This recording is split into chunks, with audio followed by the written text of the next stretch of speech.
Section 37 of Modern Magic. Modern Magic, a practical treatise on the art of conjuring, by Professor Lewis Hoffman. Miscellaneous Tricks, Part 4. Another modification of the drawer box is known as the dissecting drawer box. This is, in general appearance, not unlike the ordinary drawer box already described, but with this difference, that the outer case has a raised top, somewhat of a sarcophagus shape. See Figure 176. The drawer is partially drawn out to show that it is empty, is again closed, and on being once more drawn out, proves to be full to the brim with flowers.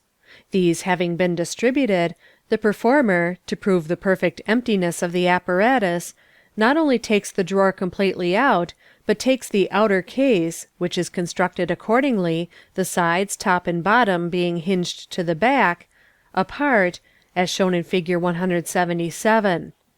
Notwithstanding this, upon again reconstructing the case, and replacing and reopening the drawer, it is once more found filled with flowers.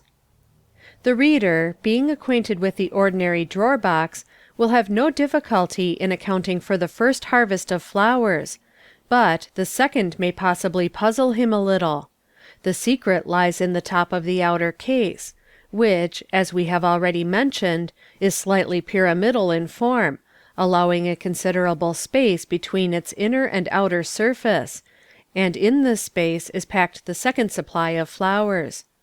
This space is closed on its underside by a flat wooden slab, A, of the same area as the inside of the drawer, held in position by a thin wooden slip or bead at either end. The hindmost of these beads, B, is so arranged as to yield to pressure, and, when the drawer is pushed slightly in, gives way just enough to release the slab before mentioned, which thereupon falls flat upon the bottom of the drawer, and upon it the hitherto concealed flowers, which, spreading as they fall, completely fill the drawer. The Changing Card Drawer. This is a smaller variety of the drawer box, designed specially for use in card tricks. The inner drawer is just large enough to contain a pack of cards, which may thus be produced or vanished by its means. Between the bottoms of the true and false or outer drawer is a space of about 1/8 of an inch. This makes the apparatus available not only to produce or vanish, as above mentioned, but to transform one card into another. The card to be changed is for this purpose placed in the outer drawer, which, when closed, carries it under the bottom of the inner drawer, and in this latter is placed the card for which it is to be changed, or vice versa. There is an improved form of the card drawer, with a double change, effected on the principle of the dissecting drawer box. This is just as above described, with the addition that when the two drawers are pressed smartly home, the action releases a thin slab of wood forming apparently part of the inner surface of the case, and exactly equal in area to the bottom of the inner drawer, into which it falls. When required for use, a card is placed above this slab, which, falling when required, covers the card already in the box, and exhibits instead that which has been concealed above it, as in the case of the changing card boxes, described in the chapter devoted to card tricks. The uses of such an apparatus will be obvious, but we will describe, by way of illustration, one very good trick which may be performed with it. The apparatus is prepared beforehand by placing a given card, say the knave of spades, above the movable slab, and another, say the 8 of diamonds, in the outer drawer. The performer invites two persons to each draw a card, and forces upon them the knave of spades and the 8 of diamonds. The cards being replaced in the pack, he, if he has used an ordinary pack, brings them to the top by the pass, and palms them, or if he has used a forcing pack, exchanges that pack for an ordinary one from which those two cards have been removed. Leaving the pack on the table, he exhibits the card drawer, taking out both drawers together, and showing, apparently, that case and drawer are absolutely empty. Closing the drawer, he announces that he will make the drawn cards leave the pack and pass into the drawer. One of the cards, the 8 of diamonds, is named, and pulling out this time the outer drawer only, he shows that it contains that card, which is taken out and handed to the person who drew it. Again the drawer is closed, being this time pushed sharply home. The second card, the knave, being now named, the drawer is again opened, and this card shown, the drawer being again taken wholly out, and the drawer and case turned in all directions for inspection, as before, the operator only taking care to hold the drawer with one finger inside, that the movable slab may not, by falling out, betray its presence. Changing caddies. These are of various kinds. We will begin with the simplest, thence proceeding to the more complicated. The conjurer's caddy, in its most elementary form, is an oblong box about 6 inches in length by 5 in height and 4 in width. See Fig. 178. One half of its interior, which is divided into 2 compartments by a transverse bar across the top, is occupied by a drawer or movable compartment so arranged as to slide freely backwards and forwards from end to end, according as the caddy is allowed to slope in one direction or the other. See Figures 179 and 180. Each compartment has its own lid, the caddy sometimes, but not always, having an outer lid in addition. We will suppose that it is desired to produce any article from the caddy, first shown empty. The article in question, say an egg, hard boiled for safety, is beforehand placed in the movable compartment, which we will suppose to occupy for the time being the space under lid A, as shown in Fig. 179. The performer takes off the opposite lid B, and shows the space beneath empty. Before removing the second lid, he slopes the caddy in the opposite direction, so as to bring the movable compartment under lid B, see Fig. 180, and thus is enabled to show the space under A also empty. He then proceeds with the trick, and at the right moment produces the article from the caddy. It is obvious that the caddy above described is only available for appearances and disappearances, and not for transformations. To obviate this defect, the majority of caddies are now made with 3 compartments, see Fig. 181, with a sliding drawer occupying 2 of them. The caddy in this form may be used to change objects in the manner following.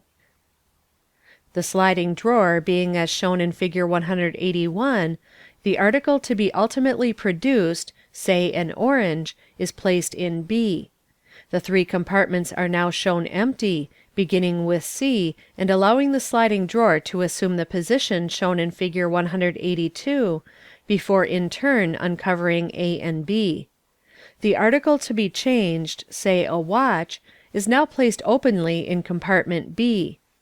The performer closes the lid, and, after a moment's interval, reopens it, but in that interval slopes the caddy so as to again bring the sliding drawer into the position shown in Fig. 181, when the orange is again brought under B, and, on removing the lid, is disclosed.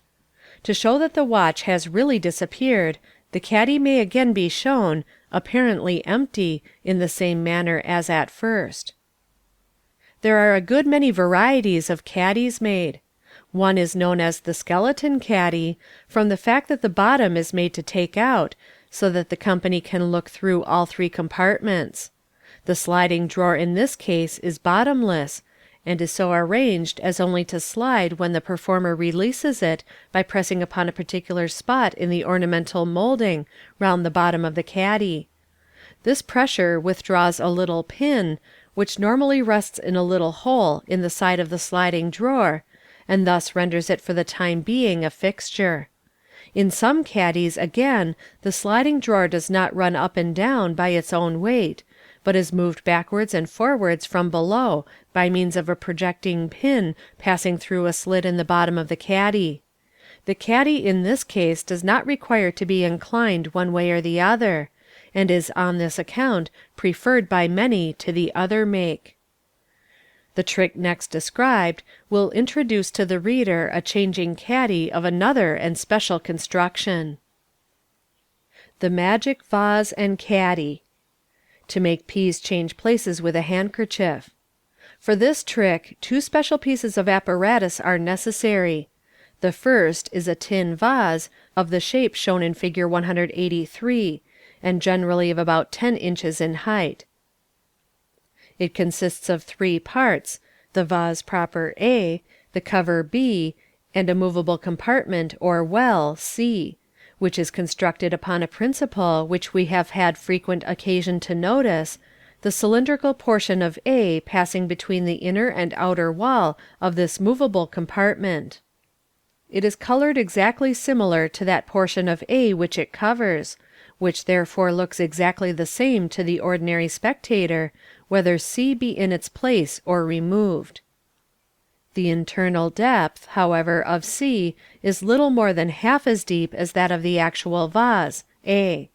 The cover B exactly fits over C, and by means of a little appliance called a bayonet catch, will either lift C with it when removed, or release C and leave it upon A.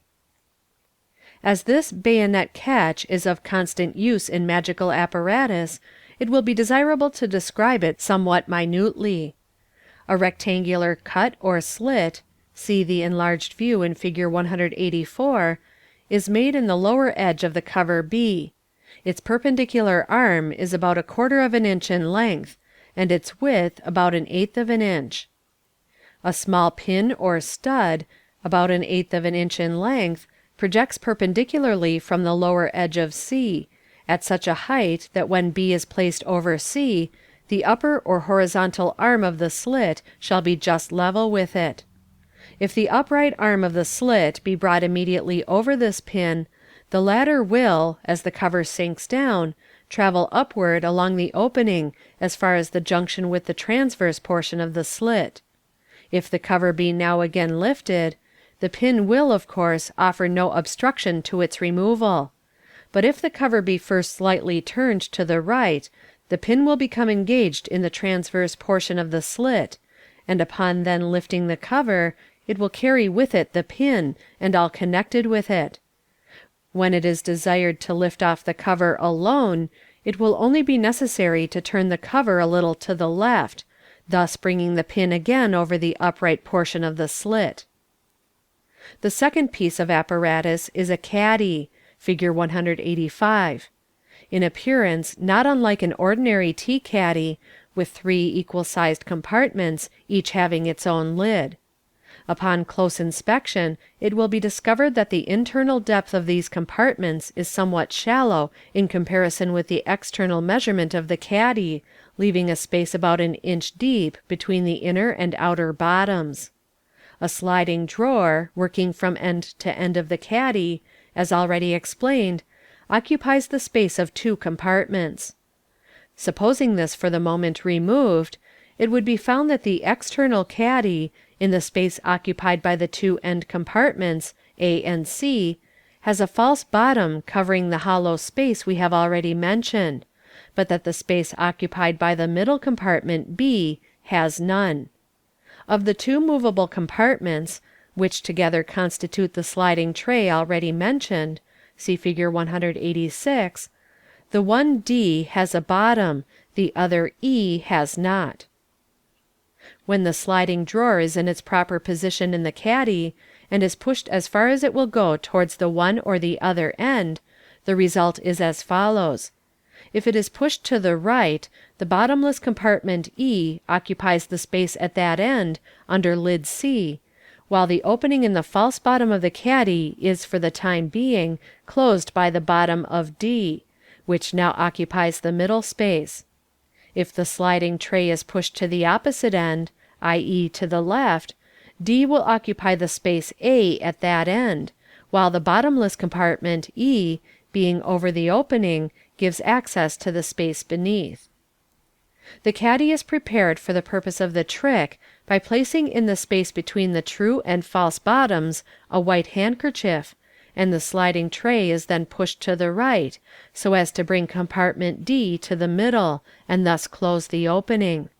The vase is prepared by filling both divisions with peas. The two pieces of apparatus having been placed on the table by the assistant, the performer opens the caddy, and taking off the lids of the three divisions and holding it with his fingers inside the right hand end, thereby preventing any possibility of the tray shifting, brings it forward to the audience, and passing rapidly in front of them, begs to introduce to their notice an old tea caddy, in which he has accidentally discovered some curious magical properties. In the present condition of the caddy, all three compartments appear exactly alike, and of equal depth; and the interior being of a dead black, the spectators are not likely to notice that they are somewhat shallow. Again closing the lids and replacing the caddy on the table, he next draws attention to the vase. Taking off the cover without the movable compartment, and holding it upside down, he pours the peas contained in the upper compartment, which should not be quite full, into the cover, and back again 2 or 3 times, finally offering a handful for inspection. He then borrows a lady's handkerchief, which should as nearly as possible resemble the substitute hidden in the caddy. He asks permission to place it, for the purpose of the trick, in the vase. This is, of course, readily granted, but the peas are in the way. After a moment's pretended hesitation, he says, "Well, I will put them in the caddy. Pray observe that I really do so." So saying, he pours them into D, which, it will be remembered, is for the time being the center compartment, leaving that compartment uncovered, so that they may remain visible to all. He then places the handkerchief in the apparently empty vase, which he closes and places on the table. He continues, "You have all seen me place the handkerchief in the vase, and the peas in the caddy. Now I will show you a very curious experiment. Perhaps some scientific gentleman among the audience will explain how the effect is produced; for I confess that though I have performed this trick some scores of times, I am not quite certain myself as to the reason of the phenomenon. Let me beg you once more to assure yourselves that these are genuine peas, real commonplace peas at 2d. a pint, with no nonsense about them." As he says this, he passes along the front rank of the spectators, exhibiting the peas in the caddy, and occasionally taking out a handful and offering them for closer inspection. As he reaches the end of the line, he says, "You are all thoroughly satisfied that these are genuine peas, and that the lady's handkerchief is in the vase upon the table. Quite right. Now observe, I don't even touch the vase, and yet, at the word of command, the handkerchief shall pass into the caddy which I hold in my hand. Pass!"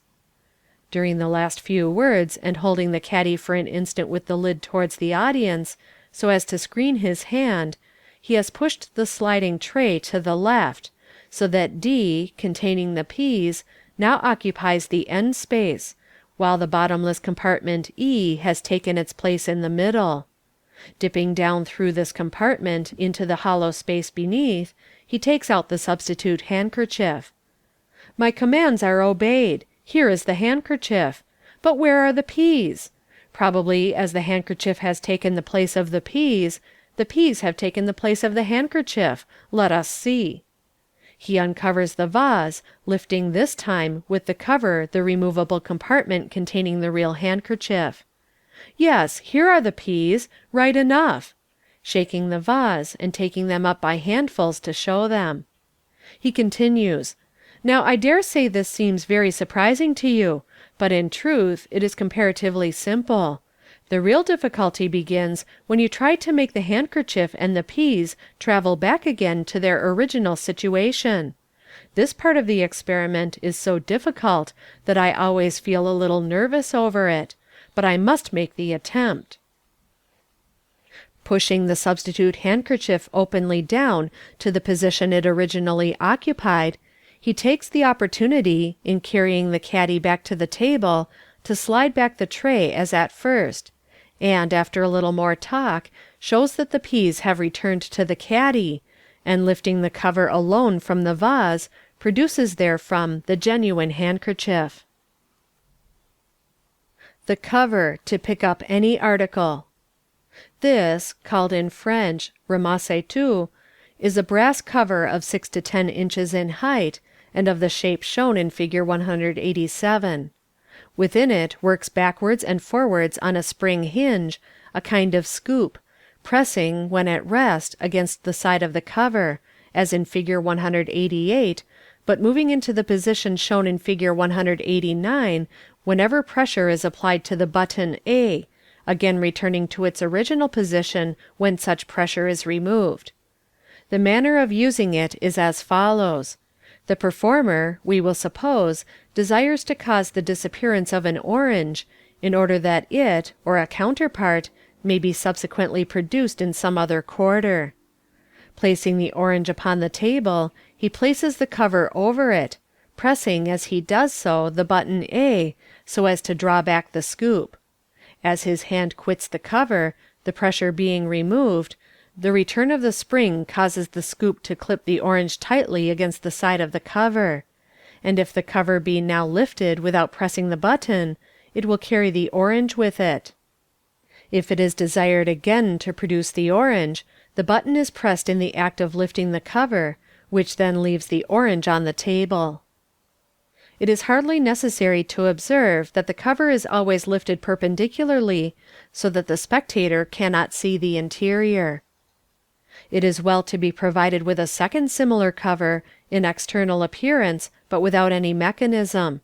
This may be handed round for inspection, and afterwards secretly exchanged for the mechanical cover. End of Section 37. Section 38 of Modern Magic. Modern Magic, a Practical Treatise on the Art of Conjuring, by Professor Louis Hoffman. Miscellaneous Tricks, Part 5. The Changing Cover. This cover is available not only, as in the last case, to produce or vanish, but also to change one article for another. It is somewhat of the pattern of an ordinary round dish cover, with a metal knob on the top. See Fig. 190. It is divided by a vertical tin partition A, see Fig. 191, into two equal compartments B and C. The lower, or open side of each of these compartments is of course semicircular. A flat tin plate D, also semicircular, works on an upright axis E, passing upwards through the center of the cover, and terminating in the knob at the top. By turning, therefore, this knob halfway round to the right or left, the performer is enabled to close whichever of the compartments happens for the time being to be open, at the same time opening that which was previously shut. There is a little point or stop on the upper side of the semicircular plate, which, meeting resistance from the vertical partition, prevents the plate making more than the necessary half turn either way. The apparatus is prepared by placing the article representing the result of the supposed transformation, say an apple, in either compartment, and turning the knob so as to close that compartment and open the other.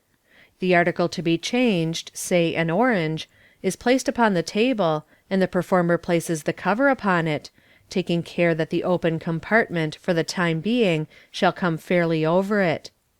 He then gives a half turn to the knob, thereby closing the compartment which has hitherto been open, and securing the orange within it, and at the same time releasing the apple, into which, on the cover being again raised, the orange appears to be transformed. In this case, as in the last, it is well to have a plain counterpart cover to hand round for inspection if necessary. The uses to which the changing cover may be put are very numerous. The following is an instance of a rather original application of it, which produces a capital effect.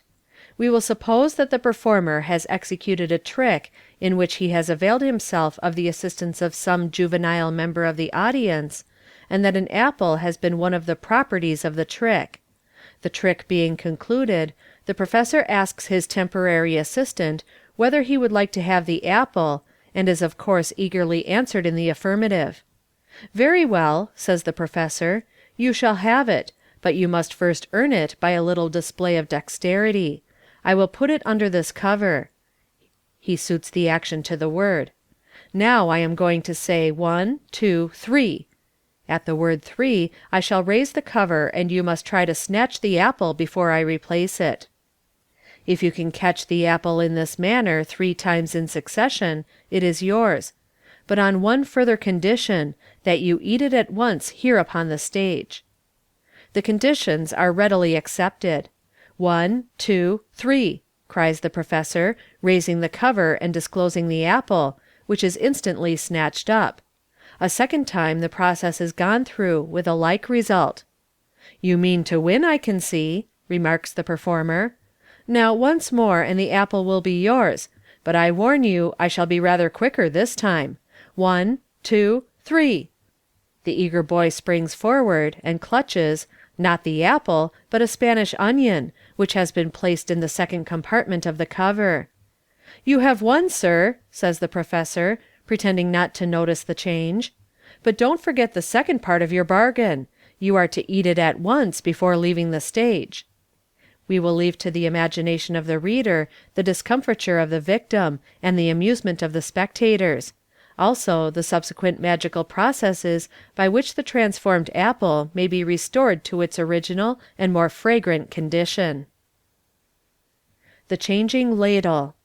This is a piece of apparatus designed for secretly obtaining possession of a chosen card or a piece of writing.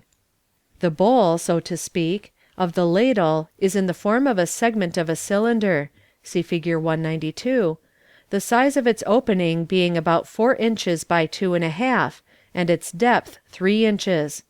It is made of tin, with a thin cylindrical handle.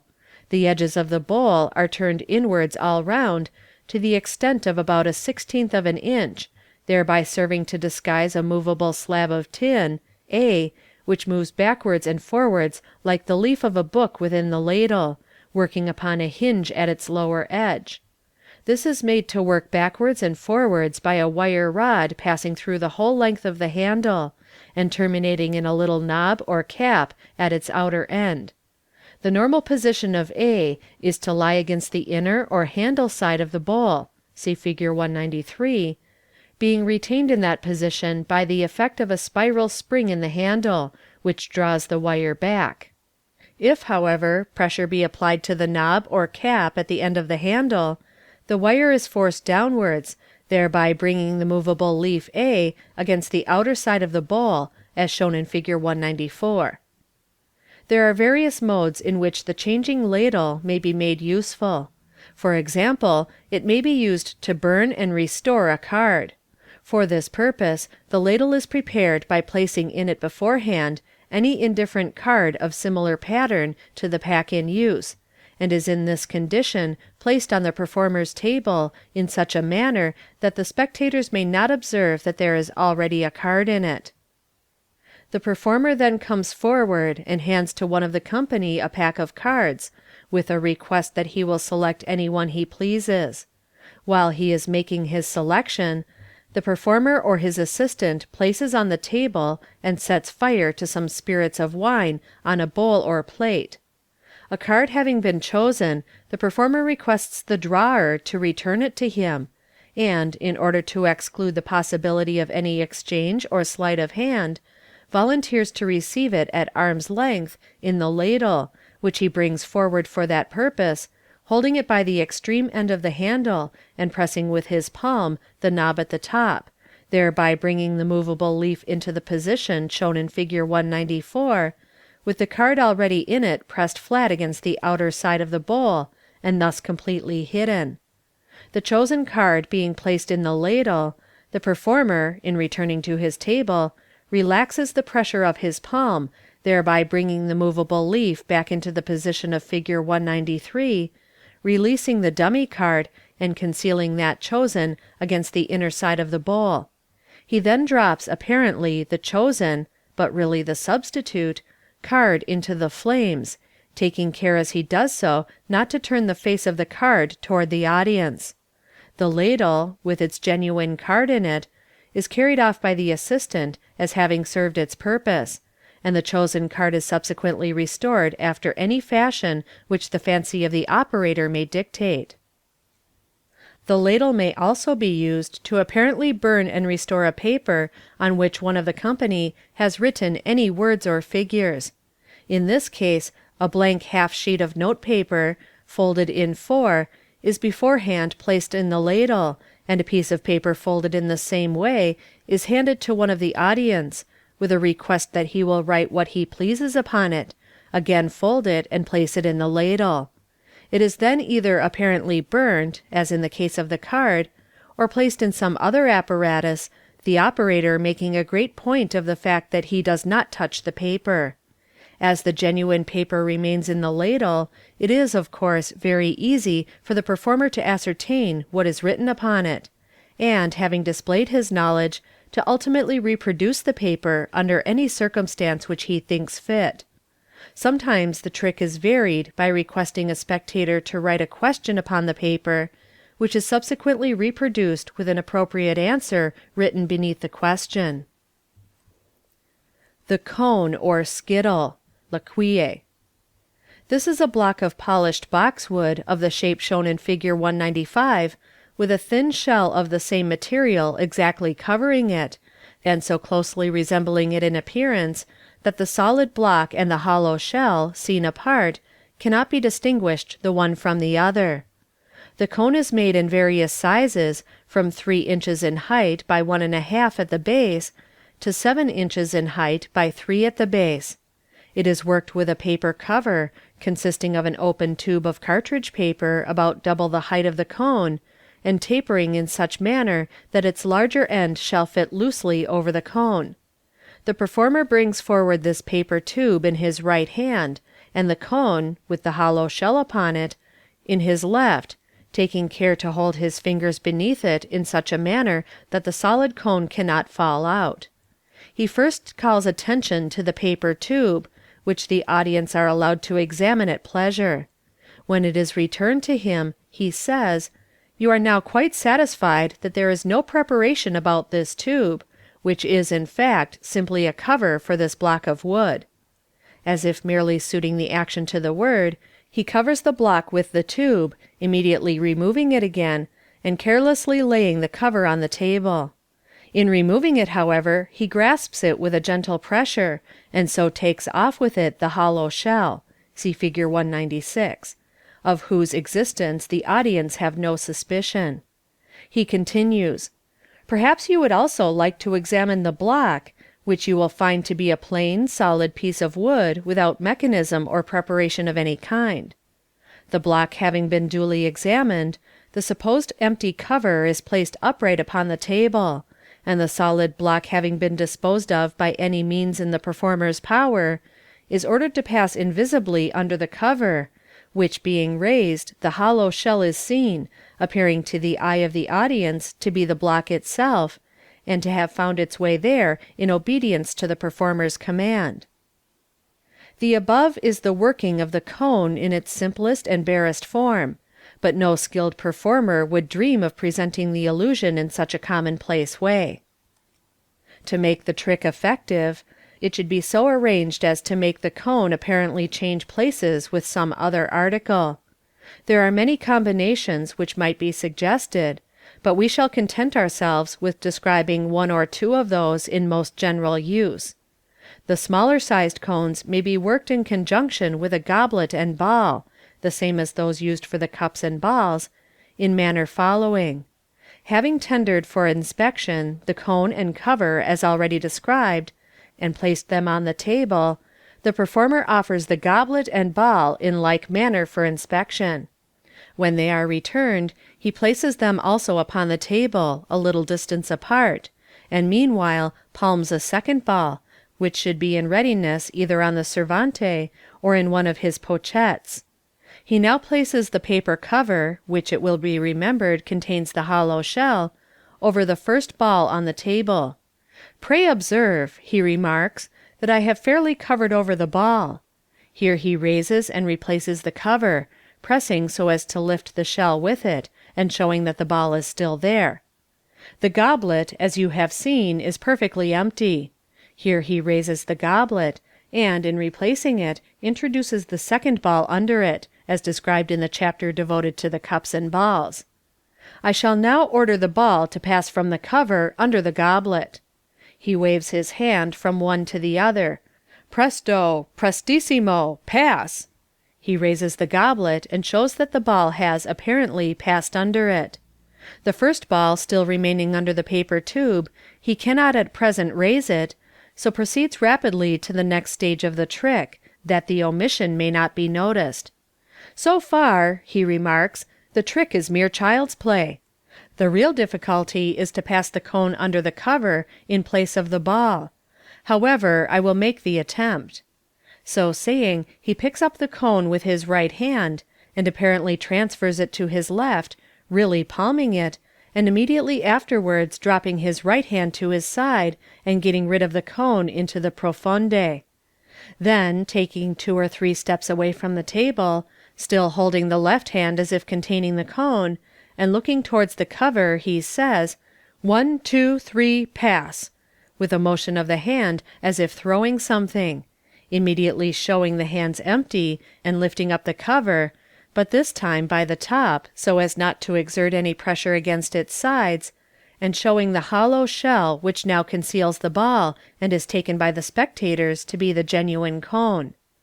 "We have succeeded pretty well so far, ladies and gentlemen," he remarks. "It remains to be seen whether I shall be equally successful in bringing back the cone and ball to their original positions. I dare say you would all like to know how the trick is done, and therefore this time I will vary the mode of operation, and make the transposition visibly." Here he drops his right hand into the profonde, and secretly palms the solid cone. "First, the cone." He passes his right hand, keeping the back towards the audience, upwards along the cover, and, as it reaches the top, brings the cone into view. "Pray once more assure yourselves that it is fair and solid. Now for the ball." He picks up the ball with his left hand, and holding it between the finger and thumb, apparently transfers it, by the pass called the tourniquet, see page 150, to the right, forthwith getting rid of it into the profonde on the left side. Pray observe that it does not leave your sight even for a moment. Then holding his hand high above the paper cover, he makes a crumbling movement with it, immediately showing it empty, and lifting the cover with a slight pressure, so as to carry the shell with it, shows the ball beneath. The attention of the spectators being naturally attracted to the ball, it is an easy matter to let the hollow shell slip out of the paper cover upon the servante, and again to hand the cover for examination. Some performers, instead of using the goblet, work the small cone with the ball box. See page 296. It is obvious that the directions given above will apply only where the cone is of a size so small as to be readily palmed, in which case it is hardly conspicuous enough to be used before a large audience. Where a cone of larger dimensions is employed, it is necessary to vary the mode of operation. We shall therefore proceed to describe the trick in its stage form, as worked by Hoffman and other public performers. The cone in this case is about 7 inches high, and is worked in conjunction with a drawer box of such a size as to contain it easily. Having handed round for inspection the cover and cone, as already described, the performer suddenly remembers that he requires an orange, which he forthwith produces from his wand. It is hardly necessary to observe that the orange is beforehand placed in readiness in one of the pochettes, and is produced from the wand in the manner described for producing a ball. See page 276. Laying down the orange on the table, he next exhibits the drawer box, taking the drawer completely out, and, after showing it on all sides, replacing it. He then covers the orange on the table with the paper cover, containing the hollow shell, and places the solid cone in the drawer box, which being of the kind described at page 345, he turns upon its side, with its top toward the audience. He meanwhile palms in his right hand, from his pocket or the servante, a second orange. He now announces that he is about to take the orange back again, which he does by passing his wand up the side of the cover, and immediately producing therefrom the second orange.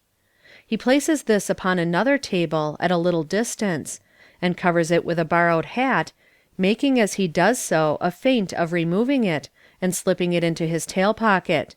He hears, or pretends to hear, someone remark that he took away the orange, and answers accordingly, "Oh, you think I took away the orange.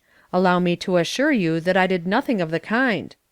He lifts up the hat and shows the orange in its place. "I will cover it again, or still better, to prove that I do not take it away, I won't cover it at all, but leave it here in full view on the table." He replaces it on the table, but this time places it on what is called a wrist trap, in readiness for a subsequent disappearance. "Having taken the orange from under the cover," he continues, "I have now to make the solid block vanish from the drawer, and take its place. But I shall do it this time invisibly. See, I have only to wave my wand from one to the other, and the thing is done. The drawer is empty," pulling out the false drawer only, "and here is the block." He lifts the paper cover and shows the hollow shell. "Now I come to the most difficult part of the trick, which is to bring both articles back to their original position. First, I will take the block of wood." He covers the shell with the paper tube, and makes a movement of his wand from the cover to the drawer. "Pass!" Let us see whether it has obeyed. He this time pulls the drawer completely out, and lets the block fall heavily on the stage. "Now for the orange." He places both hands round it, as if picking it up between them, and presses as he does so the spring of the trap, which, opening, lets the orange fall through into the table. Bringing the hands, still together, immediately above the paper cover, he rubs them together as if compressing the orange, finally separating them and showing them empty, and immediately afterwards lifting the cover with the hollow shell, and showing the first orange beneath it. It will be observed that the trick above described is, in some of its parts, very similar to that described at page 337. The mechanism of the wrist trap will be found explained in the next chapter. In the meantime, the student may produce the same effect without using a trap at all, by means of the sleight described at page 294. The cone and the bouquet. This is another form of the cone trick, involving the use of rather more elaborate apparatus. The cone in this case is about 5 inches in height by 3 at the base, and tapers very slightly. It may be either of boxwood, as in the trick last described, or the block may be of any hard wood, and the hollow shell of tin to fit, each blacked and polished, so as to look exactly alike. It is used in conjunction with a paper cover as before, and 2 little bunches of flowers, exactly alike, and of such a size as to be just covered by the hollow shell. Each of these little bouquets is made upon a tin framework, consisting of a wire arch springing from a flat saucer-like base. See Fig. 197. A pedestal and cover complete the apparatus. The pedestal A, see Fig. 198, is cylindrical, and about 6 inches in height by 4 across the top. Its upper surface consists of a circular plate of tin, working up and down piston-wise on the pedestal. This is forced upwards by a spiral spring, yet yields to pressure, sinking vertically to a depth of 4 or 5 inches when necessary. The upper edge of the pedestal is slightly turned in all round, so that the top may not be pressed out altogether by the force of the spring. An outer casing of tin, B, fits over A, just so tightly as to resist the upward pressure of the spring when forced down by any object between the pedestal and this casing. The cover, C, is about double the height of A, and by means of a bayonet catch, see page 352, may be lifted off either with or without B at pleasure. The pedestal is prepared for use by removing B and placing one of the little bouquets on the top of A, then again putting on B and forcing it down into its place, when the condition of the apparatus will be as shown, in section, in Fig. 199. The wire arch prevents the flowers from being crushed out of shape by the pressure of the spring. The pedestal and cover are now brought forward and placed on the table. Also the cone, with the shell on, the paper tube to cover it, and the remaining bunch of flowers. The paper tube is first exhibited, placed over the cone, and removed with the hollow cone within it, as in the last trick. The solid cone is then offered for examination, and having been duly inspected, is placed upon the pedestal. The performer makes a movement as if about to place over it the cover C, but checks himself in the act, and shows that this cover is empty and hollow throughout. He then puts on the cover, and reverting to the bunch of flowers on the table, covers it with the paper tube. He next announces that in obedience to his command, the block and the bunch of flowers will change places. He raises the paper tube, holding it by the top, and thus leaves behind the hollow shell, covering and concealing the bunch of flowers.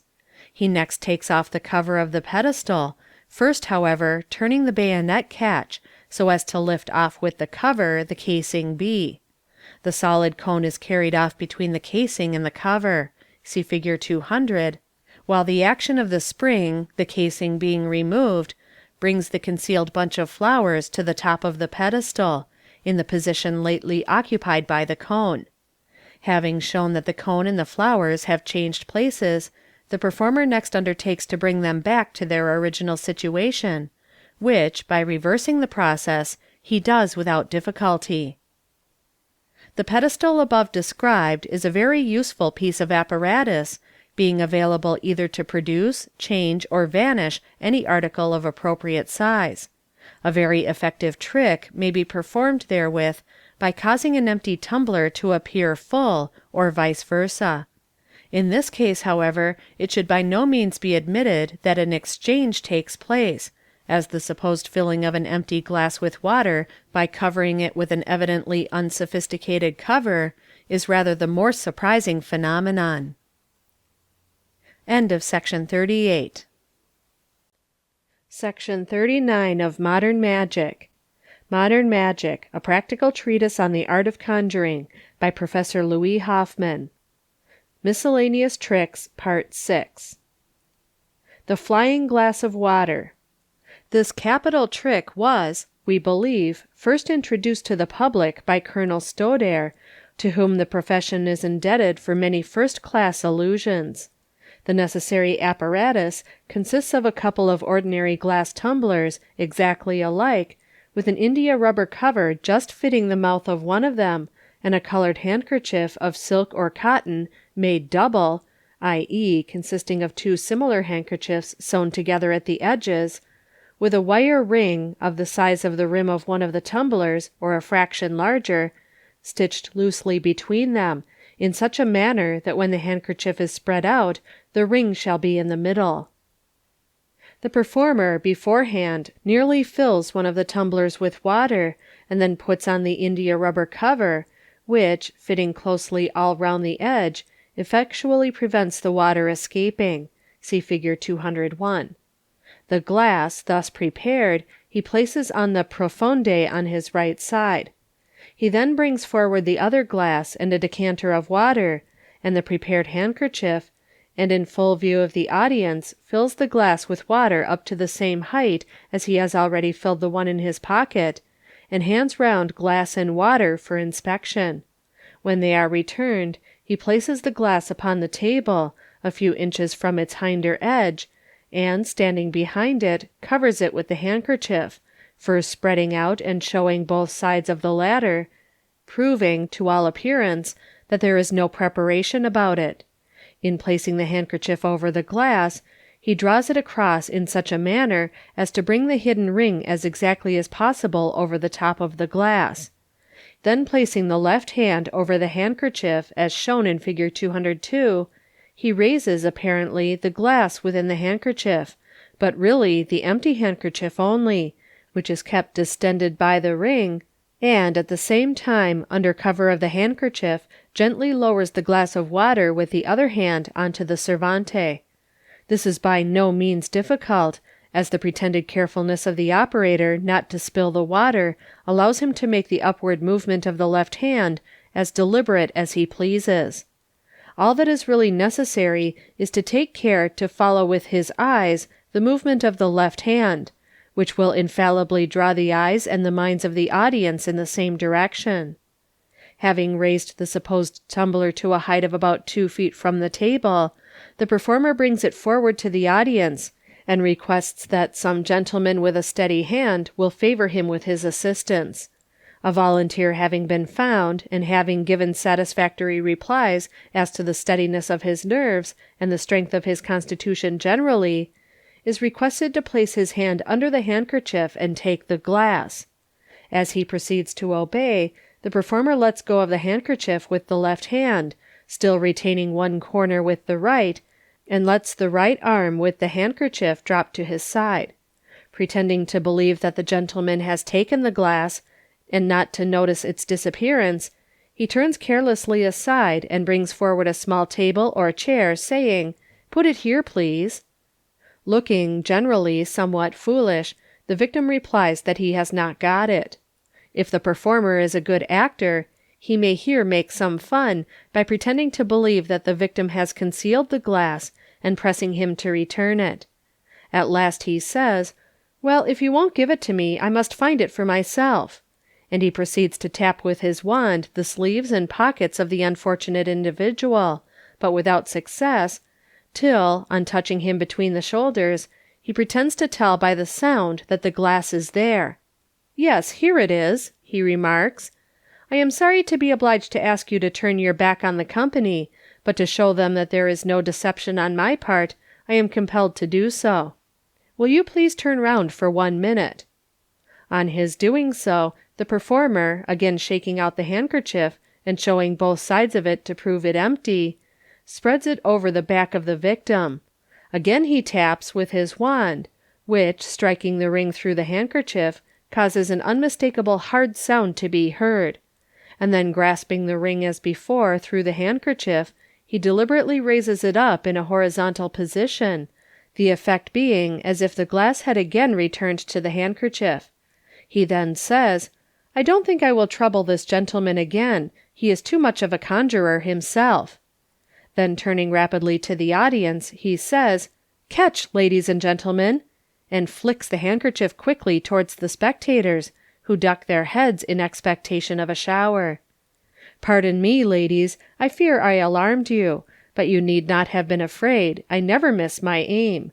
That gentleman has the glass," designating anyone he pleases. "May I trouble you to step forward 1 moment, sir?" On the person indicated doing so, the performer places him facing the audience, and under cover of his body takes the second glass out of the profonde, and throws the handkerchief over it, remarking, "Yes, ladies and gentlemen, here it is, in this gentleman's tail pocket." Then taking hold of the glass with the left hand beneath the handkerchief, he clips with the first finger and thumb, through the handkerchief, the edge of the India rubber cover, thus drawing off the cover inside the handkerchief, hands round the glass and water for inspection. 2 improvements have recently been made in this trick, which, though trifles in themselves, greatly heighten the effect. Upon the performance of the trick as already described, it is not uncommon to find some person, more acute than the average, guess that there is a ring in the handkerchief. The first of the improvements we have mentioned is designed to make the ring no longer a fixture, and yet to ensure bringing it to the right position when necessary. This is effected by stitching the 2 handkerchiefs together, not only around the edge, as already explained, but also as shown by the dotted line in Fig. 203. This confines the ring to the triangular enclosure, A, E, D, within which, however, it is allowed to move freely, not being attached to the handkerchief in any way. If the handkerchief is held by the 2 corners A, D, which should be distinguished by a mark of colored silk or worsted so as to be readily identified by the performer, the ring will take its proper place in the middle, as shown in the figure. If, on the other hand, the handkerchief be held by either the corners AB or CD, the ring will forthwith run into the angle ADE or DAE, as the case may be, and the handkerchief, if grasped a little below this particular corner, may be twisted or pulled through the hands rope-wise, proving with apparent conclusiveness that there is no ring or shape concealed in it. The second improvement is to have ready on the servante a small piece of sponge recently dipped in water. This is picked up by the right hand of the performer as he places the genuine glass on the servante. When he has moved away from his table, at the moment of requesting his volunteer assistant to take the glass, he places the right hand for a moment under cover of the handkerchief, and squeezes the sponge, the water that immediately pours from it being apparently accidentally spilt, and so negativing any possible doubt on the part of the spectators that the glass is really in the handkerchief. With these two additions, the trick is one of the most effective that can possibly be performed, whether in a drawing room or on the public stage. The bowls of water and bowls of fire produced from a shawl. After the explanation of the last trick, the reader will form a tolerably good guess at the means of performing this, which has puzzled thousands, and is still one of the most popular feats in the repertoire of the conjurer. The performer comes forward with a shawl in his hand, which he spreads out and exhibits on both sides, to show, as is really the fact, that there is no preparation about it. The spectators being satisfied on this point, and the orchestra playing the "ghost melody" or other appropriate accompaniment, he swings the shawl about in time to the music, finally throwing it over his left shoulder and arm, the arm being held square before him. The arm now gradually sinks down, and the form of some solid object is seen defined beneath the shawl, which, being removed, reveals a glass bowl brimming with water, and with goldfish swimming about in it. This is repeated a second and a third time, the performer sometimes discarding the shawl and borrowing a pocket handkerchief among the audience for the production of the last bowl. The bowls used are saucer shaped, measuring 6 to 8 inches in diameter and 1½ to 2 inches in depth. Each is closed by an India rubber cover, after the manner of the tumbler in the last trick. Thus secured, they are concealed about the person of the performer. The precise mode of concealment varies a little. Where 3 bowls are to be produced, one is generally carried beneath the coat tails in a sort of bag open at the sides, suspended from the waist, and the other 2 in pockets, opening perpendicularly inside the breast of the coat or waistcoat, one on each side. Sometimes, by way of variation, bowls of fire are produced. The bowls are in this case of thin brass. They have no covers, but the inflammable material, tow moistened with spirits of wine, is kept in position by wires crossing the bowl at about half its depth, and is ignited by a wax match struck against the inside of the bowl under cover of the shawl and immediately dropped into the bowl, when the contents instantly burst into a blaze. Some bowls have a mechanical arrangement for igniting the tow, but we ourselves much prefer the simple bowls above described. It was originally the practice to throw the shawl over a small round table, immediately removing it and exhibiting the bowl upon the table. Modern performers discard the table and produce the bowls in the midst of the audience. The bowl of ink changed to clear water with goldfish swimming in it. The performer brings forward a goblet-shaped glass vase, 6 or 8 inches in height, nearly full of ink. To prove that the ink is genuine, he dips a playing card into it and brings it up with the lower half stained a deep black. Next, taking a ladle, he ladles out a portion of the liquid and pours it on a plate, which is handed round for inspection. He next borrows a handkerchief from one of the audience, and covering the base with it, announces that, by the exercise of his magic power, he will transform the ink in the vase to water.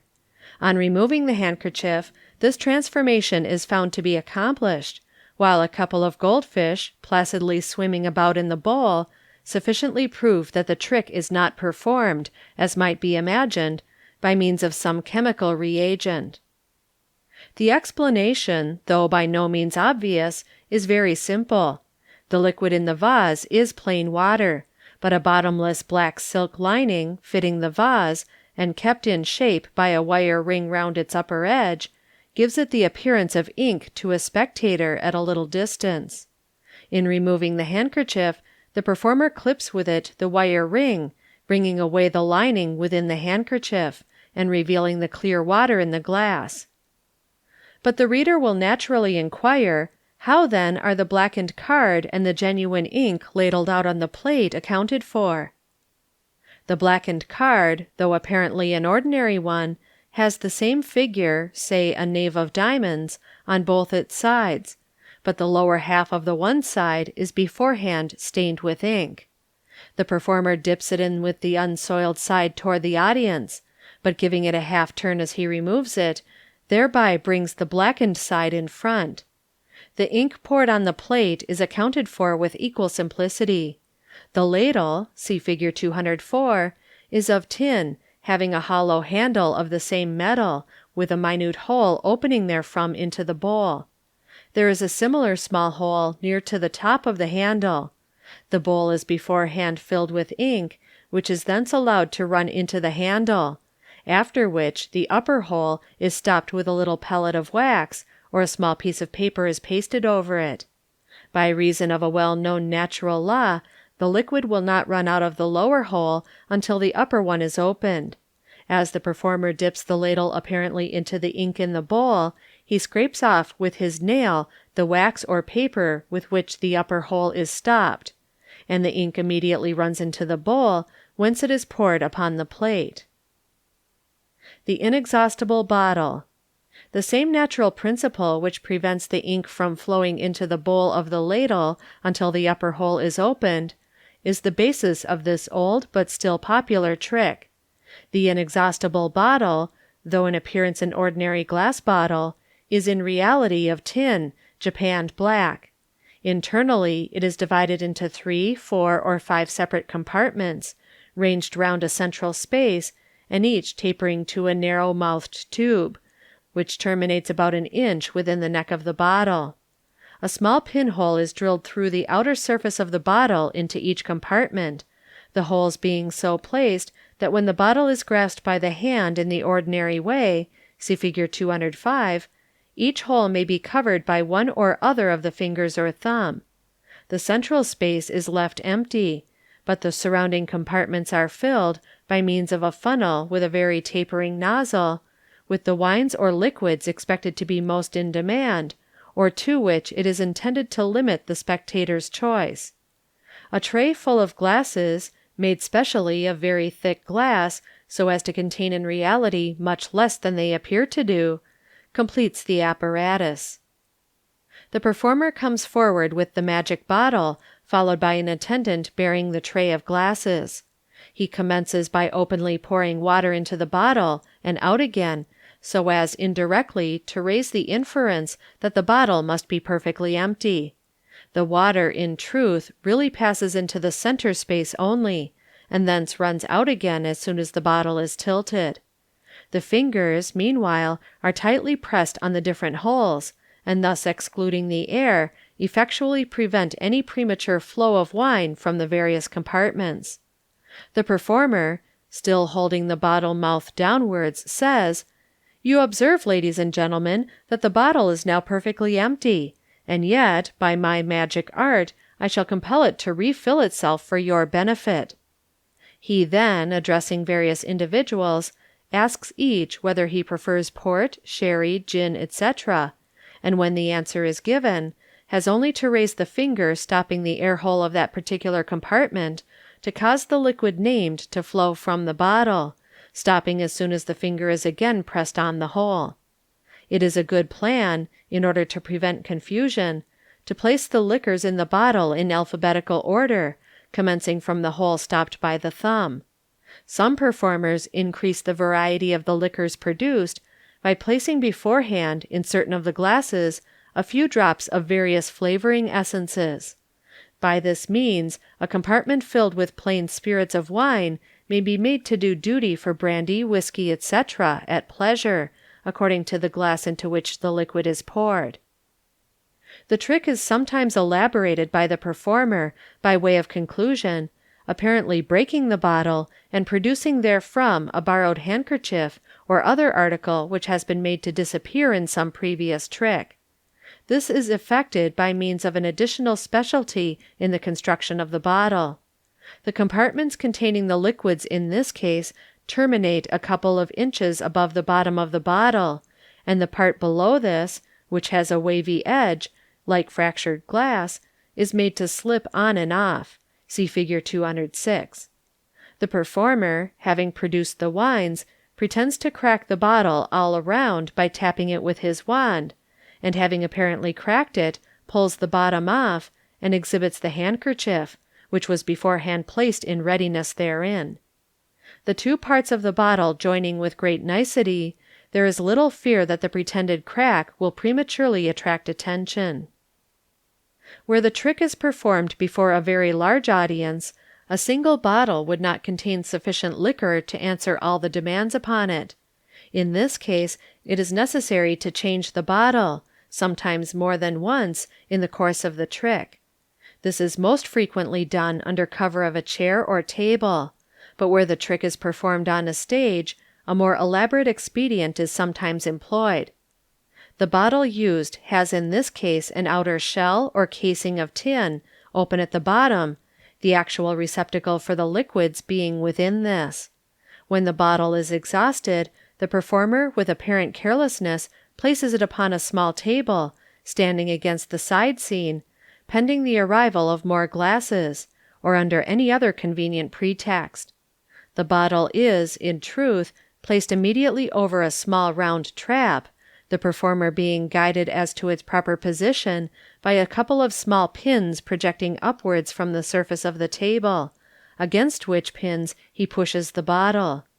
The moment it is so placed, the assistant behind the scenes, who has his eye to a hole in the partition and his arm extended within the table, opens the trap, pulls down the empty interior of the bottle, and instantly replaces it with a full one, which he holds in readiness, and at the moment when the performer again grasps the bottle to conclude the trick, and thereby furnishes the necessary resistance, pushes it sharply up into its place.